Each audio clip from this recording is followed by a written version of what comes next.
Hello everyone, welcome to TDC classes and this is Shivani. हमारे CTET की जो PYQ series है उसमें ये नेक्स्ट हमारे सीरीज़ में आगे के क्वेश्चंस आज डिस्कस करेंगे हम।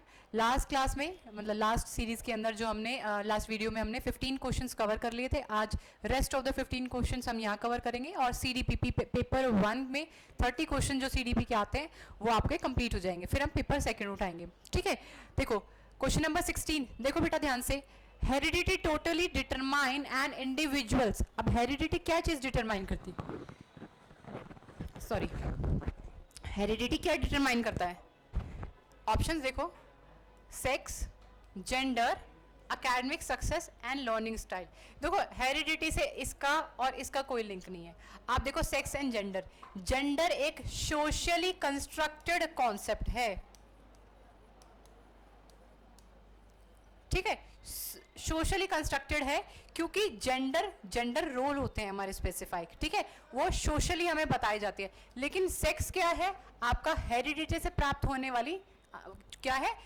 आनुवांशिक तौर पर जो आपको मिलती है वो सेक्स होता है, जिसको हम कहते हैं बायोलॉजिकल तौर पर मेल एंड फीमेल सेक्स जो होते हैं। ठीक है ना, तो ऑप्शन इसका जो होगा वो होगा दिस फर्स्ट। ठीक है, नेक्स्ट क्वेश्चन देखो।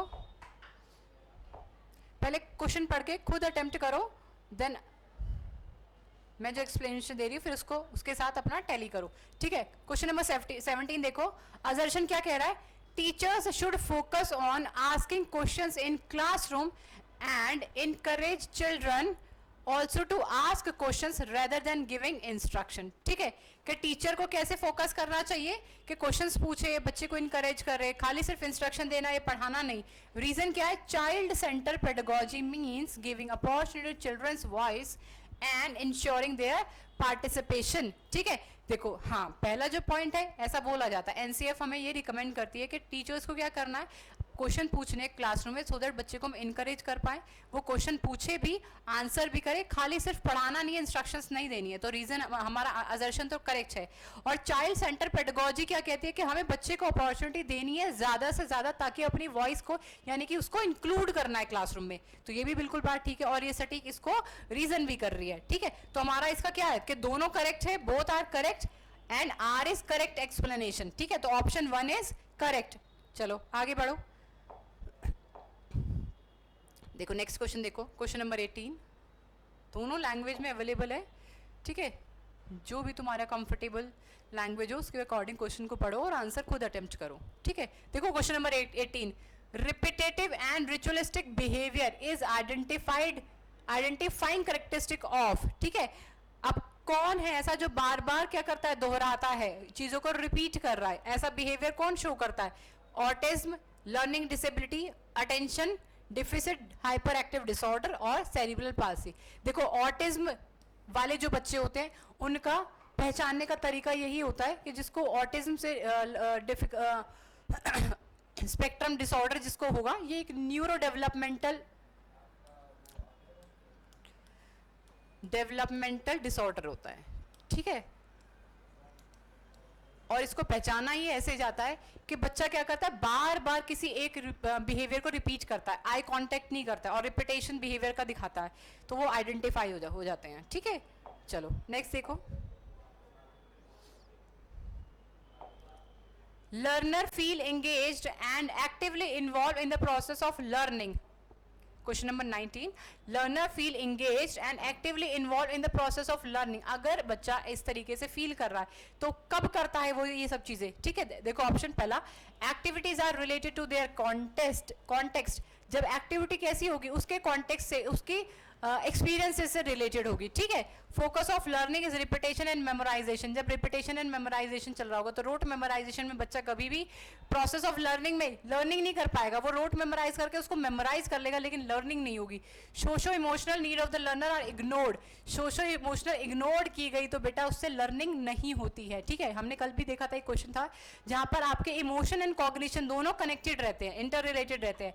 There prior knowledge is discarded and negated. अगर उसकी प्रायर नॉलेज को डिस्कार्ड किया गया, देखो क्लासरूम में जब कोई भी कॉन्सेप्ट हम पढ़ाते हैं तो सबसे पहले हम प्रायर नॉलेज ही बच्चे की टेस्ट करते हैं, आफ्टर दैट उसके साथ लिंक करते हुए हम आगे बढ़ाते हैं। ठीक है, तो इसके अकॉर्डिंग क्या होगा, पहला ऑप्शन एक्टिव, जब बच्चा प्रोसेस ऑफ लर्निंग में एक्टिवली इन्वॉल्व कब होगा, जब उसके कॉन्टेक्स्ट की बात की जाएगी, ठीक है ना, उससे रिलेटेड उसके कॉन्टेक्स्ट की बात की जाएगी, तब बच्चा लर्निंग में एंगेज होगा, ठीक है। तो नेक्स्ट क्वेश्चन देखो, क्वेश्चन नंबर 20, पढ़ो question. Children with learning difficulties typically, ठीक है, जिन बच्चों को लर्निंग डिफिकल्टीज होते हैं उनको क्या देखने को मिलेगा, have difficulty in reading due to their poor sight, अगर पुअर साइट की वजह से डिफिकल्टी हो रही है यानी कि आई साइट वीक है, ठीक है। Have problem in regulating their emotion, अगर वो अपना इमोशन रेगुलेट नहीं कर पा रहे, लर्निंग डिफिकल्टी है, लर्निंग से रिलेटेड है। Have confusion with letter and alphabet that look alike, हाँ ये होता है कि लर्निंग अगर डिसेबिलिटी बच्चे के अंदर है, डिफिकल्टीज कोई है, तो उसको क्या लेटर और अल्फाबेट यानी कि सेम लेटर या अल्फाबेट्स कोई है, जैसे बी एंड डी, बच्चा बहुत कंफ्यूज करता है, ठीक है। जैसे कि लिखता है कोई लेटर लिखता है अगर हु एंड हाउ, इसमें बड़ा कंफ्यूजन होता है, ठीक है। तो इस टाइप की अगर डिफिकल्टीज बच्चा फेस कर रहा है तो वो लर्निंग डिफिकल्टीज के अंदर आ जाता है। अगला क्या है वेरी लो आईक्यू, लो आईक्यू आपका इंटेलिजेंस टेस्ट में आगे आएगा, तो ठीक है, वो ऐसा जरूरी नहीं है कि लर्निंग डिफिकल्टीज बच्चे को है तो उसका लो आईक्यू होगा, आईक्यू लो होना, इंटेलिजेंस कम होना एक अलग कॉन्सेप्ट हो जाता है, ठीक है। ये लर्निंग डिफिकल्टीज लर्निंग के दौरान बच्चों में, अधिकतर बच्चों में पाई जाती है, और ये टाइम के साथ साथ प्रैक्टिस के साथ साथ अगर आइडेंटिफाई की जाए और इस पर काम किया जाए तो ये खत्म भी हो जाती है, ठीक है। तो इसके लिए जो मोस्ट अप्रोप्रिएट आंसर होगा विच इज थर्ड ऑप्शन, ठीक है। चलो आगे देखो, क्वेश्चन नंबर 21 पढ़ो। Feral children, those who experienced severe social deprivation since very young age, usually have delayed or hindered development, and despite rehabilitation, the improvement in certain domains of development is likely to be subordinate. This period wherein development is significantly influenced by environmental support is called, देखो Feral children कौन होते पहले तो ये समझो, ऐसे बच्चे जो सोशली डिप्राइव यानी कि उनको यंग एज से जो सपोर्ट मिलना चाहिए था वो उनको नहीं मिला है, तो इट मींस क्या करेंगे, उनके अंदर वो डेवलपमेंट, सामाजिक तौर पर जो डेवलपमेंट होना था वो पूरी तरीके से नहीं हो पाएगा। अगर उसको रिहेबिलेट भी किया जाए और इम्प्रूवमेंट दिखाया जाए तो कहा कि अगर वो इन्वायरमेंटल सपोर्ट उसको प्राप्त होगी तो जब वो डेवलपमेंट करेगा तो उस पीरियड को क्या बोला जाता है, देखो deductive period, native period, intuitive period और सेंसिटिव पीरियड। देखो ऐसे बच्चों के लिए वो पीरियड बहुत ही सेंसिटिव होगा जिसके अंदर वो क्या कर रहे हैं, अपना डेवलपमेंट कर रहे हैं जो उनका उस टाइम पे नहीं हुआ जिस टाइम पे होना चाहिए था, ठीक है। तो उस पीरियड को हम क्या कहते हैं, सेंसिटिव पीरियड। तो फोर्थ ऑप्शन इज करेक्ट। चलो आगे बढ़ो, क्वेश्चन नंबर 22 देखो, preconceived generalisation about behaviour of various gender. अभी हमने देखा कि जेंडर क्या है, सोशली कंस्ट्रक्टिव एक कॉन्सेप्ट है, इसमें क्या है प्री कंसीव्ड यानी कि पहले से ही निर्धारण कर लिया जाता है कि ये आपके क्या होगा, पर्टिकुलर बिहेवियर होगा। देखो जैसे लड़की पैदा होती है घर में, ये लड़का होता है, तो अब क्या होता है, जैसे लड़की हॉस्पिटलों में भी होने लगा है कि जैसे लड़की पैदा हुई, पैदा होते ही उसको पिंक कलर की ड्रेस बनाई जाती है और लड़के को ब्लू कलर की ड्रेस बना के वो अंदर से आपको फैमिली वालों को देके जाते हैं, ठीक है। अब पहले से ये डिसाइडेड कर लिया, जरूरी है लड़की पैदा हुई है तो उसको पिंक कलर ही फेवरेट होगा, या पिंक कलर कहीं से भी कौन से जहां कहां डिफाइन किया गया है कि पिंक कलर लड़कियों को डिफाइन कर रहा है, ब्लू कलर लड़कों को डिफाइन कर रहा है। ये तो सोशली कंस्ट्रक्टेड चीज होगी कि पिंक बड़ा ही सॉफ्ट सा है एंड ब्लू इज थोड़ा बॉयज टाइप है तो लड़कों को ब्लू पसंद आता है, ठीक है। तो ये जो सारे इस तरीके के कॉन्सेप्ट होते हैं ये किससे रिलेटेड होता है, जेंडर स्टीरियोटाइप से, ठीक है। तो option 1 is correct, gender stereotype. जब आपका दिमाग में पहले ही धारणा बना ली है कि इस जेंडर से रिलेटेड ये बिहेवियर होगा या ये इस टाइप के कुछ रूल्स होंगे, ठीक है ना। चलो आगे बढ़ो, ये देखो question number 23, in an inclusive classroom. अब इंक्लूसिव क्लासरूम क्या होता है, देखो इंक्लूसिव के अंदर क्या है, जब मेन स्कूल को स्पेशल स्कूल के बच्चे भी आपने इंक्लूड कर लिए और वो क्या कर दिए, इंटीग्रेट किया जाए, इंटीग्रेट नहीं किया, इंक्लूसिव एजुकेशन, समावेशी शिक्षा, इंक्लूड किया जाता है उनको पूरी तरीके से, यानी कि उनकी जो नीड होगी उनको उनकी नीड के अकॉर्डिंग सारी चीजें प्रोवाइड कराई जाएगी। तो इंक्लूसिव क्लासरूम कैसा होगा, special children always work on their own curriculum. अगर वो अपने ही करिकुलम पे काम करेंगे तो भाई फिर तो स्पेशल स्कूल टाइप स्ट्रक्चर कहलाएगा, ठीक है। All children have access to and और included in the classroom activities. हाँ, सारे बच्चों को एक्सेस होगा और सारे बच्चों को क्लासरूम एक्टिविटीज में इंक्लूड किया गया है, ठीक है ना। Special children are looked upon as needy and dependent, हम उन्हें इस नजरिए से भी नहीं देखते कि उनको ज्यादा जरूरत है चीजों की या आश्रित है वो किसी चीज पर। And all children follow same curriculum and uniform pedagogy. अच्छा, सेम करिकुलम फॉलो करेंगे तो एक बच्चा है जो कि विजुअली इंपेयर्ड है और वो देख नहीं पाता, तो उसके लिए जिस तरीके से टीचर पढ़ाती है, जो एक्टिविटीज करा रही है, ब्लैक बोर्ड पे लिखवा रही है, सब कुछ करवा रही है, तो वो चीज उसके लिए डिमांडिंग नहीं होगी, तो उसके अकॉर्डिंग जो उसको ऑडियो एड्स ज्यादा प्रोवाइड कराने पड़ेंगे सो दैट वो कॉन्सेप्ट को लर्न कर सके। तो सेम करिकुलम तो हम हर बच्चे के लिए अप्लाई नहीं कर सकते हैं, ठीक है। तो ऑप्शन सेकंड इज करेक्ट कि all children have access to and are included in school activities, सारे बच्चे इंक्लूड किया जाएंगे स्कूल एक्टिविटीज में, ठीक है, despite of their disabilities. Next question देखो, क्वेश्चन नंबर 24 पढ़ो। What is the primary purpose of asking critical thinking question. Critical thinking questions हम पूछते क्यों हैं, क्रिटिकल थिंकिंग डेवलप क्यों कराते हैं, ठीक है ना। क्वेश्चंस पूछे जाएंगे, उसी से क्रिटिकल थिंकिंग डेवलप होती है। क्या होता है क्रिटिकल थिंकिंग, देखो ऑप्शन देखो। To enable student to develop procedural knowledge, procedural knowledge में क्रिटिकल का थिंकिंग, प्रोसीजर में क्या होता है, स्टेप बाय स्टेप प्रोसेस। जैसे कि चाय बनाने का एक प्रोसेस होता है कि आटा गूंथना एक प्रोसेस है, सब्जी बनाना एक प्रोसेस है, ठीक है ना, कार चलाना, टाइपिंग करना, ये सारी प्रोसेस है, ठीक है। उसके बाद to assess students knowledge and understanding skill, आप उसके अंडरस्टैंडिंग स्किल और नॉलेज को एसेस कर रहे हो। To promote higher level thinking and problem solving skill and to encourage student to memorize information. देखो मेमोराइजेशन में क्रिटिकल थिंकिंग का क्या फायदा है, मेमोराइजेशन तो क्या है, सिर्फ मेमोराइज कर लिया गया, उसमें तो लर्निंग भी पता नहीं चलती है, तो ये भी नहीं होगा, ये भी नहीं होगा। उसके बाद देखो असेस कर रहे हो, तो क्रिटिकल थिंकिंग क्वेश्चन से खाली सिर्फ आप असेस नहीं करोगे, उसकी नॉलेज एंड अंडरस्टैंडिंग, नॉलेज तो फैक्चुअल बेस्ड भी हो सकती है, ठीक है, तो ये भी नहीं होगा। Answer option 3 is correct. To promote higher level thinking problem solving, critical thinking question से आपका पता चलेगा कि बच्चे के अंदर प्रॉब्लम थिंकिंग स्किल कितना डेवलप हुआ है, कितनी हाई लेवल की थिंकिंग है उसकी, क्योंकि हमारा अल्टीमेट गोल होता है कि बच्चे को प्रॉब्लम सॉल्विंग स्किल डेवलप कराई जाए, क्रिटिकल थिंकिंग उसकी डेवलप करवाई जाए, ताकि वो डाइवर्जेंट तरीके से प्रॉब्लम के सॉल्यूशन को सोच पाए, ठीक है। चलो नेक्स्ट देखो, क्वेश्चन नंबर 25 पढ़ो। Which of the following is correct about the process of learning according to the socio-constructivist theory? Socio-constructivist theory के अकॉर्डिंग प्रोसेस ऑफ लर्निंग के बारे में कौन सा स्टेटमेंट करेक्ट है, देखो पढ़ो। Learning is an individualistic process that occur in isolation, पहली बात तो लर्निंग आइसोलेशन में हो ही नहीं सकती है। एनसीएफ 2005 बार बार रिकमेंड करता है कि जितनी भी एक्टिविटीज करवा रहे हो, प्रोजेक्ट दे रहे हो, वो सब किसमें, ग्रुप में कराओ, ठीक है, टुगेदर क्लासरूम में 7 बच्चों को मिला के कराओ। लर्निंग अकेयर ओनली इन क्लासरूम और अ फॉर्मल एजुकेशन सेटिंग, नहीं, हम आउटसाइड स्कूल की भी तो बात कर रहे हैं कि वहाँ की भी उनकी लाइफ को जोड़ा जाए रियल लाइफ के साथ, स्कूल की लाइफ के साथ, तो वो चीज़ें ज़्यादा कॉम्प्रीहेंड करेगा बच्चा, ठीक है। लर्निंग इज पैसिव, पैसिव तो है ही नहीं, ठीक है ना। लर्निंग क्या है, एक एक्टिव प्रोसेस है। तो देखो option, learning is a social process of meaning making, learning क्या है, एक सोशल प्रोसेस है जिसको आप, लर्निंग हर जगह होती है, ठीक है। बच्चा अगर घर में है या पार्क में घूम रहा है तो न जाने कितनी चीजों को देख रहा है और कितनी चीजें सीख रहा है, तो लर्निंग क्या है, एक सोशल प्रोसेस है, ठीक है।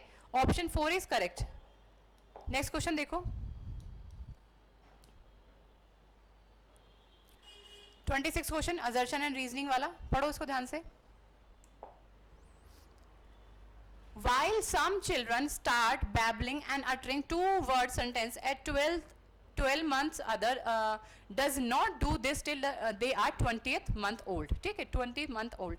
असर्शन ये कह रहा है कि कुछ बच्चे 2 words अटर करने लगते हैं, बैबलिंग कर देते हैं 12 महीने में, लेकिन कुछ बच्चे 20 मंथ में कर रहे हैं, ठीक है। इसका रीजन क्या है, development milestone are only suggestive and development of individual children can be quite varied, ऐसा है। देखो डेवलपमेंटल चीजें, अगर कोई बच्चा कोई चीज, कोई एक्टिविटी या कोई चीज सीख रहा है 12 मंथ में या 20 मंथ में, कोई बच्चा 20 मंथ में सीख रहा है, कोई उससे भी लेट सीख रहा है, कोई उससे भी पहले सीख रहा है, तो ये सब चीजें एक्चुअल में होती है। क्यों, क्योंकि डेवलपमेंट एक माइलस्टोन है जो सिर्फ एक सजेस्टिव है, आपको सजेस्ट करता है कि हम इस स्टेप बाय स्टेप प्रोसीजर में चलते हैं, या फिर लगभग अप्रोक्सीमेशन इस एज तक ये चीजें आ जाती है। लेकिन development of individual children can be quite varied, हर एक इंडिविजुअल का डेवलपमेंट अलग अलग हो सकता है और होता है, ठीक है। आप नहीं कह सकते हर एक बच्चा सेंसरी स्टेज 0 से लेकर 2 साल तक, उससे ज्यादा भी कर सकता है, उससे पहले भी प्री ऑपरेशनल चीजें उसके कॉन्सेप्ट में आ सकती है, ठीक है ना। तो डेवलपमेंट क्या है, एक माइलस्टोन है जो कि सिर्फ चीजों को सजेस्ट करता है। दोनों ही स्टेटमेंट करेक्ट है और जो आपका रीजन है ये भी असर्शन रीजन भी बिल्कुल करेक्ट है, तो ऑप्शन 1 इज करेक्ट, ठीक है। नेक्स्ट क्वेश्चन देखो, question number 27। Growth in height and weight of child is an example of. Growth हो रही है बच्चे की, पहली बात तो हम ग्रोथ किसके अंदर आती है, ये डेवलपमेंट के अंदर आती है, ठीक है। फिजिकल ग्रोथ होना डेवलपमेंट का एक पार्ट है। फिजिकल ग्रोथ होने का मतलब ये नहीं कि डेवलपमेंट हो रहा है, डेवलपमेंट के अंदर और भी बहुत सारे डोमेन्स आते हैं, ठीक है। तो growth in height and weight, बच्चे की हाइट और वेट बढ़ रहा है, तो ये किस चीज का होगा, ऑफ कोर्स ये क्या होगा, क्वांटिटेटिव, क्वालिटेटिव चेंज नहीं है, ये क्वांटिटी में उसका चेंज हो रहा है, ठीक है। यानी कि हाइट बढ़ रही है और उसका वेट बढ़ रहा है, क्वांटिटी में चीजें चेंज हो रही है, ठीक है। नेक्स्ट क्वेश्चन देखो, क्वेश्चन नंबर 28 पढ़ो। When presented with Haynes' dilemma, Arunima reasoned the law was not set for these circumstances. Taking the drug in this situation is not real right, but it is justified. देखो hence dilemma की stories आपने सुनी होगी, जो आपने moral development theory पढ़ी होगी Kohlberg की, तो उसने अलग अलग थ्योरीज बताई हैं, अलग अलग स्टोरीज बताई हैं, और जिनके बेसिस पे उन्होंने अपनी 6 स्टेजेस को क्लासिफाई किया, ठीक है। तो इन्होंने कहा कि अरुणिमा रीजन कर रही है कि जो हेंस के ने ड्रग्स जो चुराए थे ना, तो उसके लिए कह रही है the law was not set for these circumstances and taking the drug in this situation is not really right because it is justified, ठीक है। तो ये कौन सा होगा, सोशल कंसर्न होगा, morality of constraint, individual right होगा, ओरिएंटेशन टुवर्ड पनिशमेंट होगा, या इंस्ट्रूमेंटल पर्पस होगा। देखो ये क्या है, morality of constraint of individual right end of democratically, ठीक है। जहां हम मोरालिटी की बात करते हैं, ठीक है, जहां आपकी मोरालिटी कंस्ट्रेंट रहती है, बंधी रहती है कि जो सही है वो सही है, उसके पीछे रीजन चाहे कुछ भी हो, लेकिन जो गलत है वो गलत है, ठीक है। नेक्स्ट क्वेश्चन देखो, question number 29। Which of the following is correct in context of gifted children. अब गिफ्टेड चिल्ड्रन के कॉन्टेक्स्ट में कौन सा स्टेटमेंट करेक्ट है, समझो। Gifted children are free from risk of learning disabilities. नहीं, देखो लर्निंग डिसेबिलिटीज, अच्छा डिफिकल्टीज है, लर्निंग डिसेबिलिटीज किसी भी बच्चे के अंदर देखी जा सकती है, ठीक है ना। उसके बाद gifted children certain excel in all areas academic, social and emotional, कि वो सारे एकेडमिक एरिया में, सोशल एंड इमोशनल सब कुछ में एक्सेल होते हैं, ठीक है। Gifted student are always happy, popular and well adjusted, कि वो हैप्पी रहते, पॉपुलर होते हैं और वेल एडजस्टेड, एनवायरमेंट में एडजस्ट कर जाते हैं। Gifted student learn at comparatively advance pace than other student. हाँ देखो ये है, बच्चा गिफ्टेड किसको बोला जाता है, जो अदर स्टूडेंट के कंपैरिजन में, अपने एज ग्रुप के कंपैरिजन में थोड़ा पास, उसकी जो लर्निंग पेस है वो थोड़ा फास्ट है।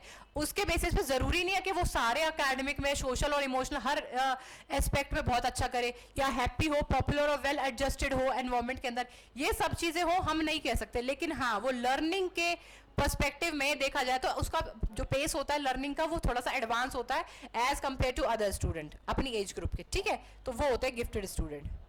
क्वेश्चन नंबर 30 लास्ट देखो ध्यान से। As per Jean Piaget, pre-operational stage is characterized by abilities to perform। अब देखो प्री ऑपरेशनल, पियाजे ने 4 स्टेजेस दी है। पहली सेंसरी 0 से 2 साल की, उसके बाद प्री ऑपरेशन 2 से 7 साल की। तो 2 से 7 साल का बच्चा क्या करता है, उन्होंने अपनी स्टेजेस में भी बताया है, एबिलिटीज जो परफॉर्म करते हैं वो। क्लासिफिकेशन एंड सीरिएशन, ठीक है, कंजर्वेशन एंड एब्स्ट्रैक्ट थिंकिंग। देखो एब्स्ट्रैक्ट थिंकिंग तो आपकी फॉर्मल में जाके आती है। इमिटेशन एंड रिवर्सिबिलिटी, रिवर्सिबिलिटी भी बच्चा कब सीख रहा है, जब वो लॉजिक लगाना शुरू करता है, इट मीन्स कॉन्क्रीट स्टेज में आके, ठीक है, कॉन्क्रीट स्टेज में आके। आपका बच्चा सिंबॉलिक प्ले एंड एनिमिज्म, हाँ सिंबॉलिक प्ले वो करता है, यानी कि किसी ऑब्जेक्ट को ले लेगा, फोन ले लिया उसको फोन बना लिया, सॉरी रिमोट ले लिया उसको फोन बना लिया, ठीक है। तो सिंबॉलिक प्ले करता है, यानी कि सिंबलाइज करता है चीजों को। और दूसरा एनिमिज्म, एनिमिज्म के अंदर क्या होता है कि जब वो टॉयज के साथ खेल रहा होता है तो उसको ये लगता है कि ये टॉयज भी क्या है, लिविंग, मतलब जितने भी लिविंग थिंग्स होती हैं उनकी तरह एक्ट करते हैं। तो इसलिए अपने टॉयज को खाना खिलाना, कि इसको भूख लगी होगी इसको खाना खिलाना है, कपड़ा ढककर उसको सुलाना, तो वो सारी प्रोसेस करते हैं, जिसमें वो सोचते हैं कि हमारी जो टॉयज है ये सब क्या है, एक क्या है लिविंग फॉर्म में है, ठीक है। तो ये थे सारे क्वेश्चन 30 क्वेश्चन पेपर 1 सीटेट, ठीक है ना, के PYQ जुलाई 2024 का ये क्वेश्चन पेपर था। अब मैं जुलाई 2024 का ही पेपर 2 लेके आऊंगी, जिसका CDP का पोर्शन 30 क्वेश्चन हम नेक्स्ट क्लास में इस सीरीज में आगे ऐड ऑन करेंगे। एंड इस सीरीज के थ्रू हम जितने भी मैक्सिमम से मैक्सिमम क्वेश्चन PYQ सीटेट के डिस्कस करेंगे 1 by 1, ठीक है। Okay, thank you class, thank you so much.